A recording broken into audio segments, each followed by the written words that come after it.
guys, welcome back to my channel. It's your girl Azine Williams. How are you all doing? Hope you guys are good. Hope you guys are fine. If you're new to this channel, kindly click on the subscription button, click on the notification bell to let you know whenever I post any new video. So the mood in the house is all about the Guinness tax. You know, when Guinness calls, the Big Brother Naija housemates answers because the prices are always very mouth-watering.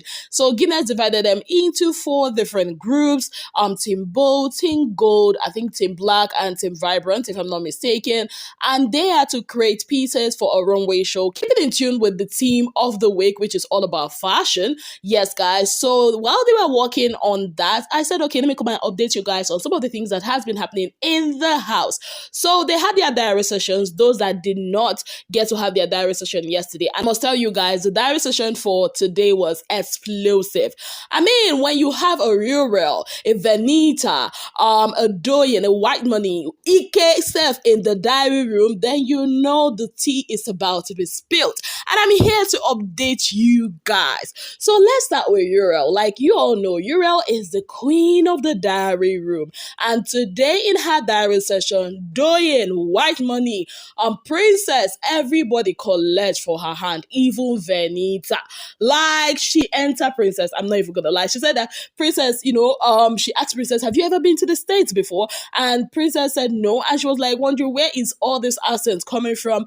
That Princess just wants to be very, very close with Mercy so that she and Mercy will be tight. That Princess is following Neo like the way B follow Honey. Yes, guys, that's how Princess has been following Neo, not respecting Tolani Badge. Now in my head, I'm like, is Tolani Badge, have they finally accepted that they're a thing? But according to Uriel Shah, Tolani Badge and Neo is her rock. So Princess is not respecting that. She said she did not know about that before she and Neo kissed, but she has been keeping her distance ever since she realized, okay, Tolani Badge and Neo have something going. So, but Princess is always chewing gumming, Neo wherever it is. Now, talking about chewing gumming, I did not know that a time will come in Big Brother's house that chewing gum will cause an issue. But that is the bone of contention between Doyin and Uriel. So Uriel said that yesterday she made mention that, she wants gum, that she wishes that they give them the option to buy gum in the house. And she loves chewing gum, according to her. Then, according to her, Doyin heard it, and then Doyin goes to her box, brings out a box full of chewing gums, gives everybody except her. She said that she told Pere about it, and Pere said he didn't even notice. That was when she now decided to explain everything to Pere. Now, before then, I think she told Kid Wire something like that yesterday. So basically, she's saying that Doyin did that because Doyin was beefing her because of Kid.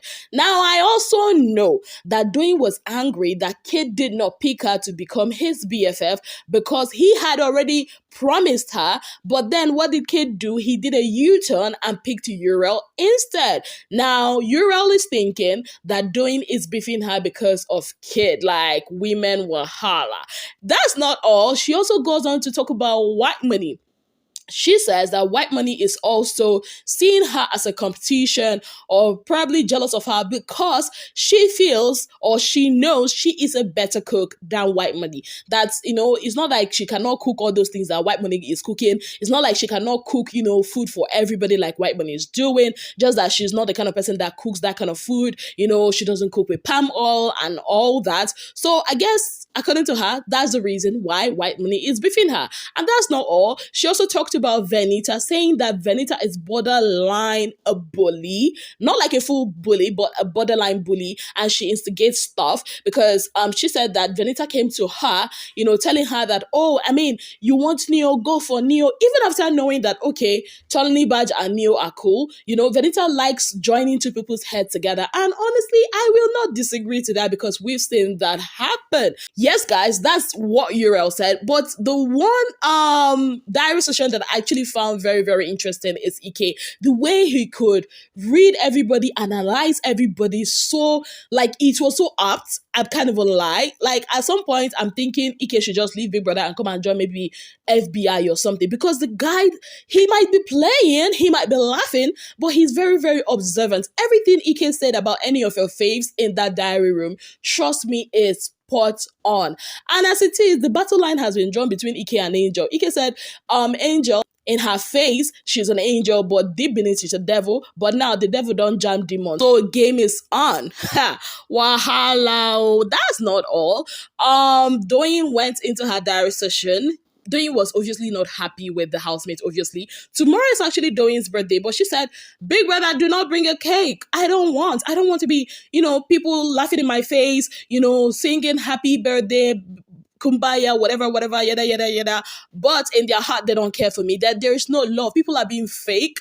They're not being truthful. Yeah, so she doesn't want that at all. That Big Brother should not even come and tell anybody, oh, it's doing his birthday and all that. She also cited an incident that happened with Mercy. You guys remember that Saturday night that there was a whole lot of chaos in the house? So she said that she was on her own. She did not go to Mercy. Mercy, aka, came to her and said, you know what, this is what Summer said. He said that, that you like him so much, you're attracted to him, and that he can control you. That was why he told you to make hot chocolate for him.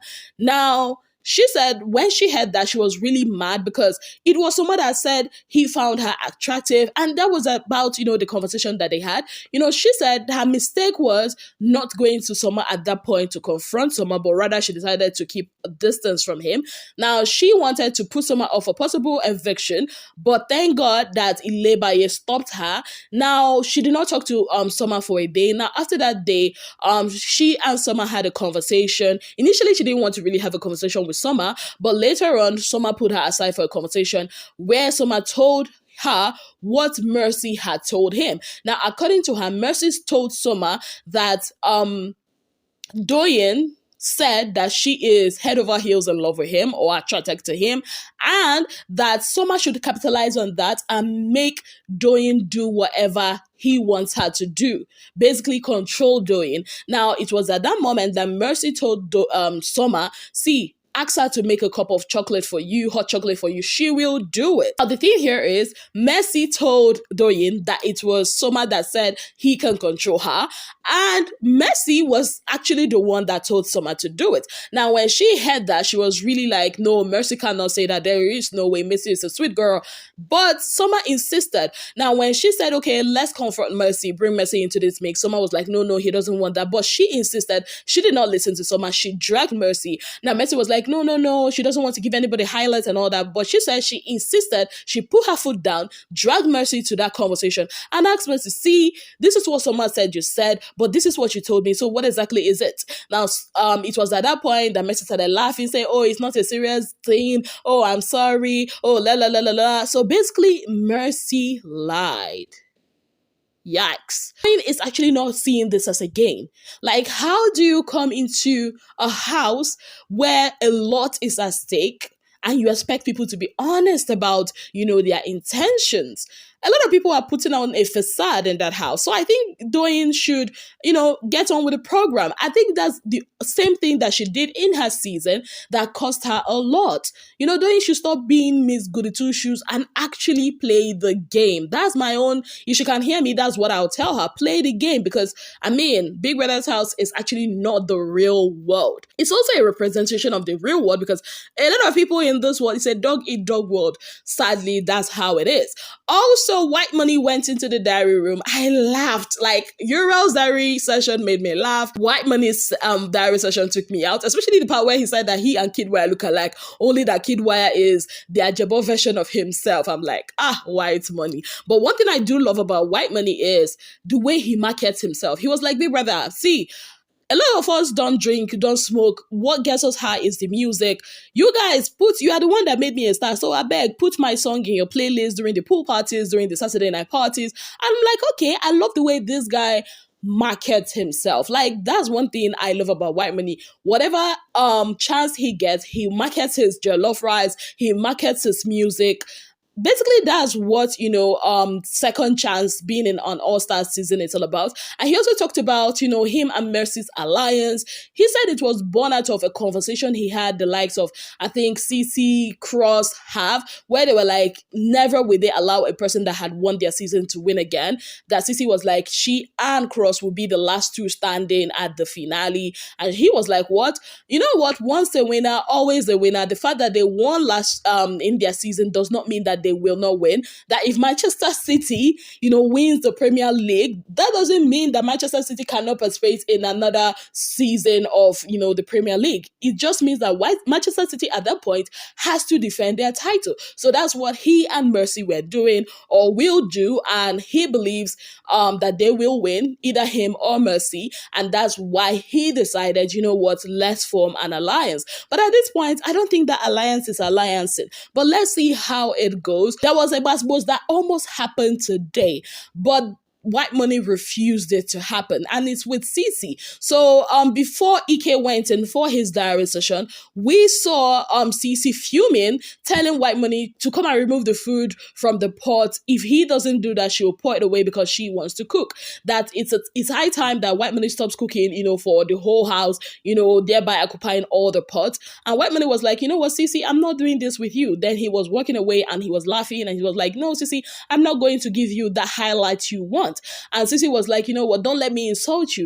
In my head, I'm like, you can actually talk to people nicely, right? You can actually talk to people not because, you are friends, but just politely like humans. I don't know how to put it, but honestly, I think Ceec should pipe down because this thing is making her a target because 2023 is definitely not 2018. Now, that being said, Venita also talked about Doyin, saying that Doyin is bitter, and all that. But in my head, I'm like, whatever she's saying about Doyin, which might be true in some cases, I also feel like na Venita be the mama of them all. You see all those descriptions that Venita gave about Doyin apprentice where Venita did because now she be the mama of them all in that house. Like when it comes to people that are projecting, conniving, and all that, yeah, that's Venita. That's honestly Venita. She's just describing Doyin because Doyin and Lena for where she did. When you are looking at your reflection in the mirror, yeah, that's basically what Doyin is seeing in Venita is seeing in Doyin, and that's why she's talking about it. Anyways, let me go back to watch their Guinness tax presentation because I feel like it's going to be interesting while they create all those beautiful pieces. So on that note, I'd like to say a very big thank you to you all for being part of my channel. If you have not yet subscribed, what exactly are you waiting for? Kindly click on the subscription button, click on the notification bell to let you know whenever I post any new video.